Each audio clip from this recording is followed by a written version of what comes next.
The one dream he had to fight side by side with his girl came true. Now I know what you're expecting. The final chapter is going to show them dating or confess their feelings, or even better, they're married, right, ABD? But where did the author go in the final chapter, you say? What did he do?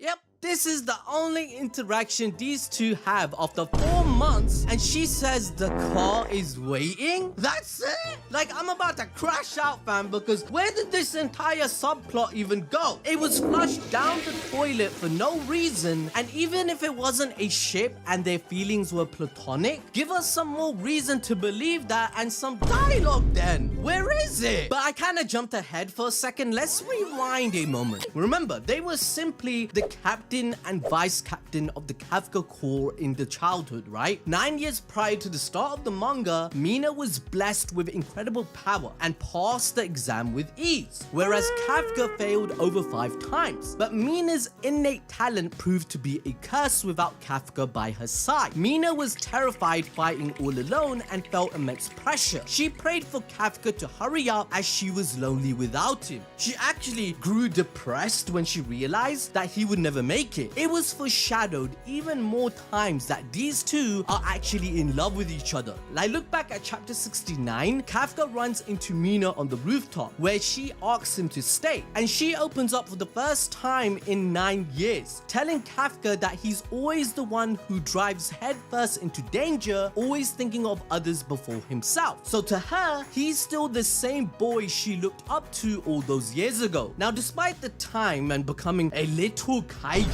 Mina still understands Kafka better than anyone. And in one of the most intimate moments in the entire manga, Mina brings up their old promise. And then their ship gets even more obvious during Mina's battle with number 9. She's pushed to her absolute breaking point. And what we see next is her real self. Mina starts losing hope and she feels like a failure, but not as a commander or a savior of Japan, but as Kafka's vice captain. Number 9 tries to exploit this. He invades her mind and drags her out of her deepest fear, showing her visions of Kafka as a child, telling her everything will be okay if she just gives in. But Mina doesn't fall for it. Even when she's on the verge of death in chapter 103, she refuses to let go. Because to her, Kafka wasn't just some childhood crush. He was the one person who made her feel invincible. By his side, she believes she could take on any kaiju, and she finally admits it. She needs him. And that single moment to the fandom where she was reduced to tears holding on to that one memory of him, it was the final proof that we needed that their bond could become an awesome love story, right? But where did the author go in the final chapter, you say? What did he do?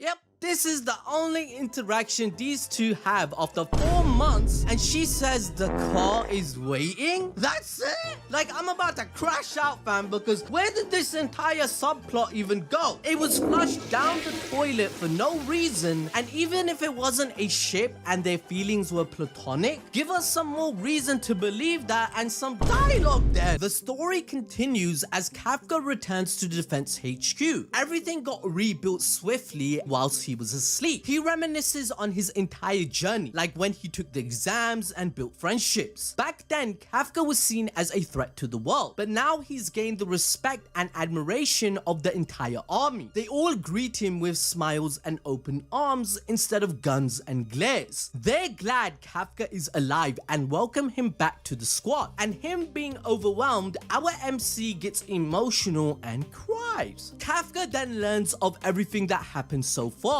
Mina's 3rd division has equaled the strength of the 1st, and the Kaiju Slayers have entered a golden age. The number of applications to join the defense team has quadrupled, and Mina's team is buried in paperwork since they got so famous. Kikuro Shinomiya became vice captain of the 1st division and hopes to become the strongest of all time, hoping that one day she will surpass Narumi. But then what about Kafka's conclusion? Well, he's become this superhero kinda like Spider-Man who must hide his identity whilst doing all the good in the world. The story comes full circle circle. While shopping as a civilian, a kaiju appears and Kafka evacuates everyone to safety. But Soshiro quickly reminds him not to transform into number 8, as it will only put him in danger, as all the research facilities in the world want to know about him. I didn't even know there was any world building in this manga. I thought it was only Japan, but now we know the whole bloody world has kaiju, like America, Russia, China, India, England. Where are all these